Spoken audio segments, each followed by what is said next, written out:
अंधार हटवण्याकरता आम्ही औषध घेऊन आलो आहोत। उजेड आल्यानंतर आपोआपच अंधार नाहीसा होईल, असं सूचक वक्तव्य राज्याचे वनमंत्री गणेश नाईक यांनी केले।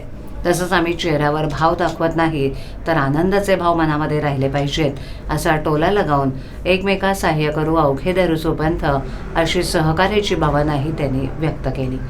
महाराष्ट्र राज्य कबड्डी असोसिएशनच्या वतीनं ठाणे जिल्हा कबड्डी असोसिएशनच्या यजमानपदाखाली विश्वास सामाजिक संस्था आणि शारदा संकल्प प्रतिष्ठानच्या संयुक्त विद्यमानं आणि ठाणे महापालिकेच्या सहकार्यानं 72वी पुरुष श्रीकृष्ण करंडक आणि महिला गटासाठी स्वर्गीय पार्वतीबाई सांडव चषक राज्य अजिंक्यपद कबड्डी स्पर्धा 2025चं उद्घाटन ठाण्याच्या रेमण मैदानातील स्वर्गीय अटल बिहारी वाजपेयी क्रीडानगर इथे बुधवारी पार पडलं।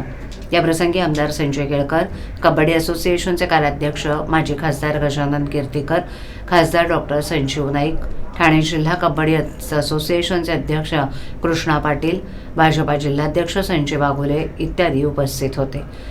गणेश नाईक यांनी कबड्डी स्पर्धेचं आणि खेळाडूंचं कौतुक करून आगामी कबड्डी स्पर्धा नवी मुंबईत घेण्याबाबत खासदार डॉक्टर संजीव नाईक यांना तयारी करण्याच्या सूचना दिल्या। पुढे बोलताना ते म्हणाले की ठाणे हे संस्कृतीचं ठिकाण आहे। देशाचे पंतप्रधान नरेंद्र मोदी यांनी देशाचा सन्मान जगामध्ये वाढवण्याकरता प्रत्येक क्षेत्राला प्रोत्साहन दिलंय, त्यामध्ये क्रीडा क्षेत्रही मागे राहिलेलं नाही। मुख्यमंत्री देवेंद्र फडणवीस यांनी महाराष्ट्र आता थांबणार नाही ही टॅगलाईन दिली आहे, तेव्हा महाराष्ट्र वेड्यासारखा धावणार नाही तर जनसामान्यांच्या अडचणी सोडवण्यासाठी आणि प्रगतीच्या पथावर धावतोय, असा विश्वास देखील त्यांनी व्यक्त केला।